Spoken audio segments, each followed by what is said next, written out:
जय गुरु जी। सबसे पहले गुरु जी को प्रणाम और गुरु जी की बहुत प्यारी संगत को भी प्रणाम। गुरु जी, सबसे पहले मैं गुरु जी के बारे में बताऊंगा कि ये मेरा मानना है कि गुरु जी इज़ द ओनली भगवान जो ज़िंदगी दे सकते हैं, और जो भगवान ज़िंदगी दे सकते हैं वो सबको दे सकते हैं। मकान, दुकान, गाड़ियाँ तो हमारे पैकेज में ही हैं। मैं गुरु जी के पास 2006 में गया था। मैं साईं बाबा को मानता था, बजरंगबली को मानता था। मैं ऐसे सोचता था ऐसे किसी गुरु के पास नहीं जाना मेरे को। तो ये मेरा I had a very bad health issue and very bad in my business. तो मैंने कहा चल एक बार जाके देखता हूँ। मेरी सिस्टर गुरु जी के पास जाती थी, तो मैंने कहा ऐसे मैं किसी गुरु के पास नहीं जाऊँगा, बट लेकिन मैं बहुत बुरा फंसा हुआ था। तो मैंने कहा चलो एक बार जाके देखते हैं। मैं यहाँ पर गुरु जी का, जिनको पता है, एम्पायर स्टेट में छोटा मंदिर था, मैं वहाँ पर लाइन में लगा। मेरे को 2 लोग पकड़ के लेके गए क्योंकि मेरी इतनी तबीयत ख़राब थी। और मैं जो लाइन में लगा तो मेरे को सब बोलते थे कि आप गुरु जी से बात नहीं कर सकते, गुरु जी अंतर्यामी हैं और गुरु जी से आप कुछ पूछ नहीं सकते हो, गुरु जी को बात करनी होगी तो अपने आप करेंगे। मैंने कहा अच्छा ठीक है, कोई बात नहीं। मैं लाइन में लग गया।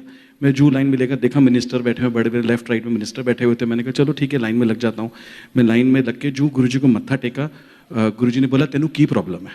मैंने कहा गुरु जी मेरा सब कुछ खत्म हो चुका है, मेरी लाइफ इज़ टोटली मैस, मेरी हेल्थ भी ठीक नहीं है, मेरा बिजनेस भी पूरा खत्म हो चुका है। गुरु जी ने कोई बात नहीं, अगली बार आई हो लोटा लेके आई हो।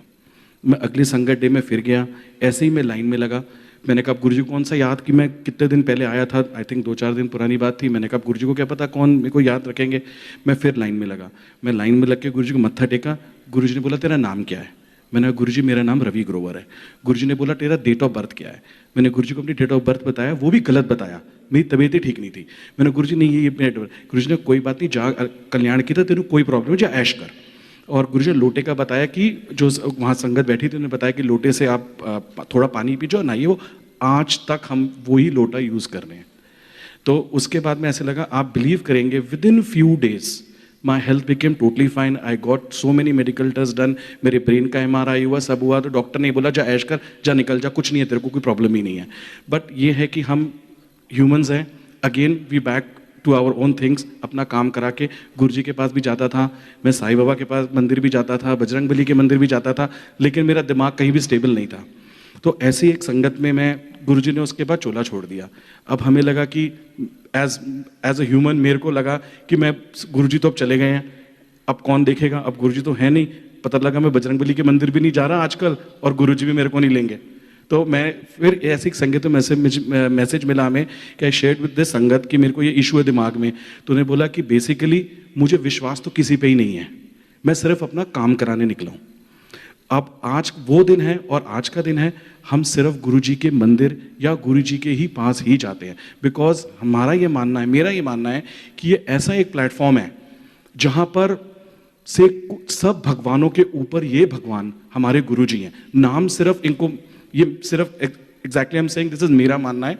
ऐसा नहीं है कि I mean I don't want anybody to understand other way around, कि हम, मेरा ये मानना है कि इनसे ऊपर इस धरती पे ना कभी कोई भगवान आया था और ना आएगा। क्योंकि इनकी शरण में आने के बाद लाइफ ऐसी चेंज हुई। वो आप बच्चों की पजल होती है ना, दैट वाज माय लाइफ। बच्चे, फैमिली, सब कुछ गुरु जी ने इतना सेटल कर दिया। आप विल यू नॉट बिलीव कि इतना सेटल कर दिया कि आज we have never looked back, never look back. Life में प्रॉब्लम्स तो आनी ही हैं, प्रॉब्लम्स तो हमें भी आती हैं, लेकिन हमें ये पता है कि हमारे साथ हमारे गुरु जी हैं। हमारा एक नियम बना हुआ है घर में कि मैं, जब हमारे घर में गुरु जी का मंदिर है, हम वहाँ जब घर से निकलते हैं तो हमें पता होता है गुरु जी आज चलो साथ, आज प्रॉब्लम है। तो हम इतना हम तो एक मेटलिस्टिक चीज़ों को मांगते हैं या हेल्थ मांगते हैं, बट गुरु जी कुछ और ही देख रहे थे। हमें ये मानना चाहिए कि जो गुरु जी कर रहे हैं हमारे लिए, क्योंकि जब हम गुरु जी के पास आ गए हैं तो एवरीथिंग, सारी डोर उनके हाथ में है। I have no regrets. We lose anything, we win anywhere, but जो करेंगे गुरु जी हमारे ठीक ही करेंगे। मेरी वाइफ को गुरु जी ने health the. She was having lot of medical issue problems. गुरु जी ने ड्रीम में उसके इलाज किए हैं, मेरे कितने इलाज किए हैं। मैं आपको एक इंसिडेंट बताता हूँ कि मैं यहाँ से अहमदाबाद जा रहा था। ये बात है कोई 2013-14 की। मैं अहमदाबाद जा रहा था, तो हमारी एक आदत बनी हुई कि गुरुजी चलो अहमदाबाद चलें। तो हम अहमदाबाद जा रहे थे, आई वॉज गोइंग। तो जो मेरी एक मीटिंग थी कोई ऑफिस की, तो मैंने गुरुजी ऐसे ही मेरी सिस्टर के घर उसी दिन कोई सत्संग प्लान हो गया। तो अब मैंने अपने क्लाइंट को बोला कि I will not be able to come for this for the meeting because मेरे घर में कोई फंक्शन है। But the client was so adamant कि आना ही पड़ेगा तुम्हें इस मीटिंग में। तो मैंने कहा चलो ठीक है, लेट द सत्संग गो ऑन। तो मेरी सिस्टर ने बोला कैंसिल कर देते हैं, तू जब आएगा तब करेंगे। मैंने कहा नहीं ऐसा कुछ नहीं, यू प्लीज़ कैरी ऑन।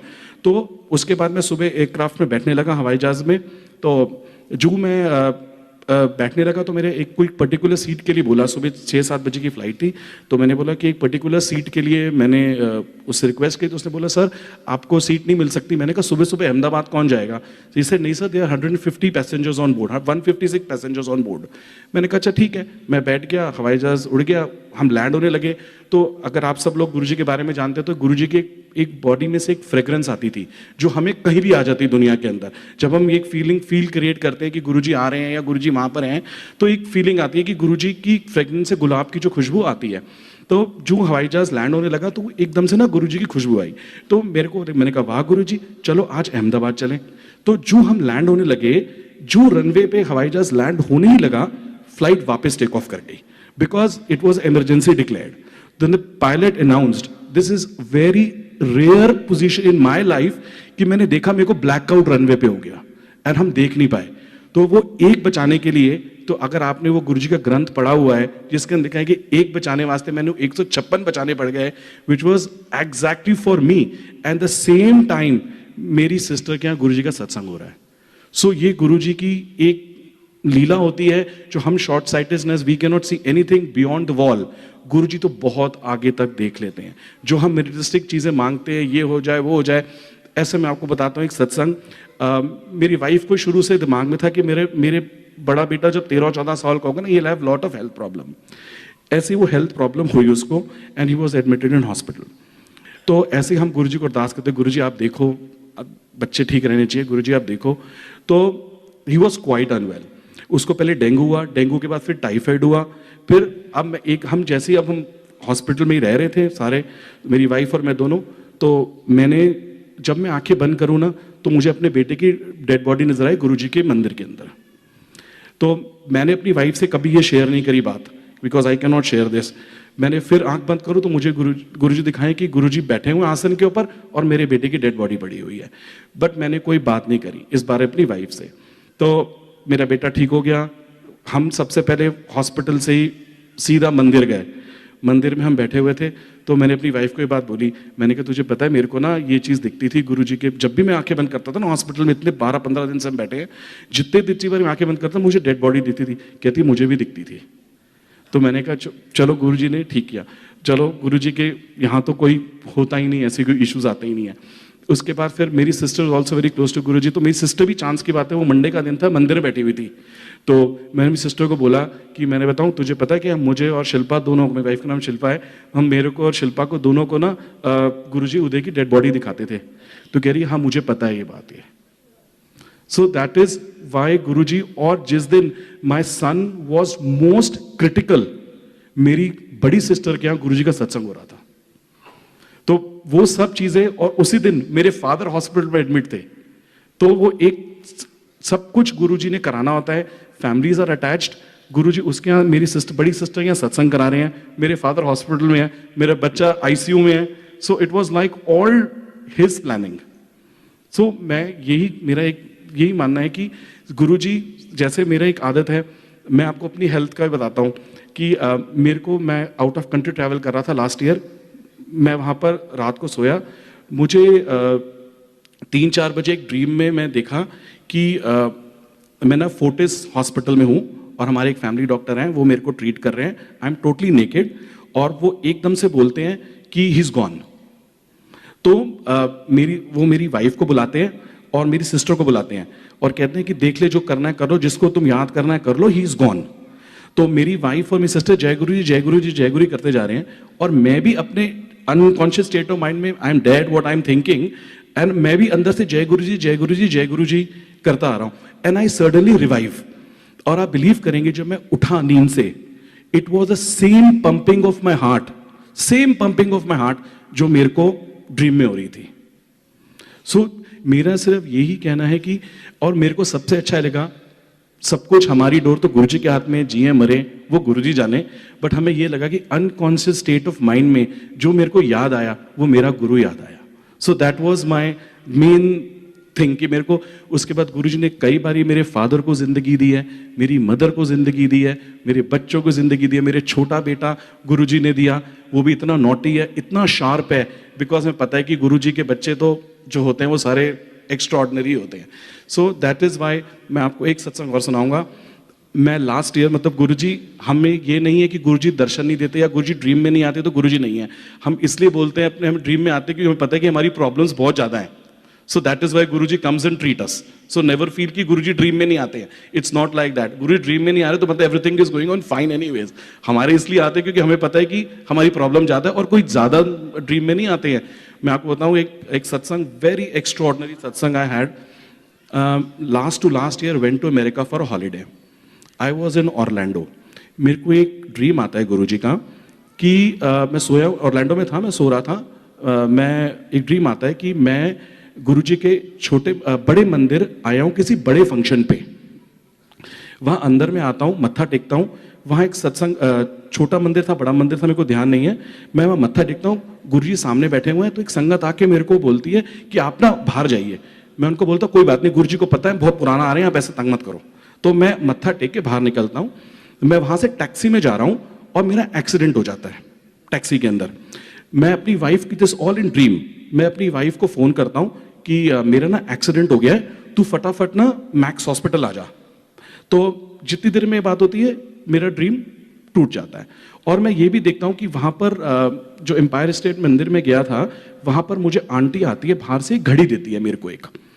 तो दैट वाज ओनली थिंग, मैं आया, मेरा एक्सीडेंट होता है एंड देन मेरा ड्रीम टूट जाता है। तो मैंने कहा चलो गुरुजी ने कुछ कष्ट काटना होता, I spoke to my family in Delhi, मैंने कहा मुझे ऐसे गुरुजी का एक ड्रीम आया है कि कह रहे चलो ठीक है आके देखते हैं, बट दैट्स ऑल। हम पूरा 2-3 हफ्ते 4 हफ्ते घूमते रहे। मैं वापस उसने कहा कि गुरुजी जब नॉर्मली जब कोई कष्ट की घड़ी आती थी, अब हमें तो इन चीज़ों का नहीं पता ज़्यादा, कि जब गुरुजी कोई घड़ी आती गुरुजी लोगों को बाहर भेज देते थे क्योंकि वहाँ पर टाइम चेंज हो जाता है आपका, because New York is US is 12 hours behind, so पूरा एक डे का फर्क आ जाता है। तो जब आपका गुरुजी का जब थोड़ा माड़ा टाइम आता है तो मैं दिन रात आगे पीछे कर देता हूँ। हमें इन चीज़ों का कुछ नहीं पता था। मैं ऐसे करते करते पूरा हॉलीडे करके वापस हम वाया लंदन से हम दिल्ली फ्लाइट में बैठा। दिन की फ्लाइट थी, हम पूरी रात सो के आए थे। मैं उस फ्लाइट में बैठा और मैं वापस उस ड्रीम में पहुंच गया आफ्टर 15-20 डेज। 15-20 दिन बाद मैं, मतलब हॉलीडे के बाद जब मैं वापस फ्लाइट में आ रहा था, मैं फ्लाइट में करते करते मैं सो गया। मैं वापस उस ड्रीम में पहुंच गया।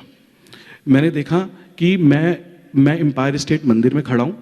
वहां पर मैं ये बात बोलता हूं कि मैं ना अभी 15 दिन पहले न्यूयॉर्क गया था, तो ऐसे ऐसे मेरे साथ हुआ और मैं यहाँ पर गुरुजी बैठे थे और गुरुजी यहाँ पर आते हैं और आंटी आके ना मुझे घड़ी देती हैं, एक वॉच देती हैं। तो मैंने बोला कि और ये देखो ड्रीम में बोल रहा, ये देखो आंटी आई गई हैं और आंटी मेरे को घड़ी दे रही हैं। सो मेरा ड्रीम टूट जाता है दोबारा। मैं वापस दिल्ली आ गया, चलता रहा। तो मेरे दिमाग में कन्फ्यूजन तो था ही कि मैंने कहा ये क्या, मतलब मुझे समझ नहीं आई ये बात, ये कि हुआ क्या है मेरे साथ कि ड्रीम में आया है कि गुरुजी ने, फिर मुझे किसी संगत से बात करने का कि गुरुजी यूजुअली जब आपका टाइम चेंज हो जाता है तो वापस मुझे उस टाइम जोन में लेके आए, क्योंकि जब मेरा बैड टाइम था मैं एक दिन पीछे चल रहा था, जब मैं अपनी वापस जिंदगी में आ गया तो मैं वापस उसी टाइम जोन में वापस आ गया। उसके बाद मैं मंदिर जाना शुरू हुआ, जाते रहे। दिमाग में तो हम भी ह्यूमन है, I'll just 2 minutes, not more than 2 minutes. I'll just finish off with Nandi. तो हम भी ह्यूमन है, तो मैंने बोला ना ऐसे। फिर मैं एक दिन, गुरु पूर्णिमा का दिन था या कोई था, मैं एम्पायर स्टेट मंदिर गया। तो मैंने मत्था टेका, ऐसे ही मत्था टेका, मैं बाहर निकलने लगा। तो मैंने बोला दिमाग हमारा फिर वही है ह्यूमन, तो मैंने बोला मत्था टेका गुरुजी को, मैंने कहा गुरुजी वो घड़ी तो मिली नहीं आज तक कोई, है ना। तो बस अब वो दिमाग में आई बात, मैंने मत्था टेका, मैं बाहर निकलने गया। बाहर निकलने लगा, जो बाहर निकला आंटी, जो आप जानते सुधा आंटी, वो मेरे पास आई। वहाँ पर कहती है ये गुरुजी की तरफ से आपके लिए है और आप इससे घड़ी ले लेना। जय गुरुजी। मुझे नहीं पता इस चीज़ का क्या था। Guruji has given me life and मेरा यही है कि बस वी मस्ट, जो लंगर प्रसाद है दिस इज इमेंस इमेंस, आप बिलीव करेगा, दिस इज अ मैजिक प्रसाद। मैं गुरुजी के मंदिर में सेवा पे हूँ संडे को। मेरी बहुत तबीयत खराब रहती थी, तो मैं मंदिर में ना सेवा पे नहीं जाता था। मैंने कहा मुझे सेवा वेवा में इंटरेस्ट नहीं, मैं नहीं करूँगा। तो वहाँ सूद अंकल हैं, एक दिन मुझे कहते हैं कि तू सेवा पे आया कर। मैंने, अंकल मैं कैसे आऊँगा सेवा पे, मेरी तो तबीयत खराब हो जाती है ना, I just have to rush about. आज बिलीव करेंगे कि 10 साल हो गए मैं उसी पोजीशन पे खड़ा हूँ और मैं कभी घर नहीं गया सेवा छोड़ के।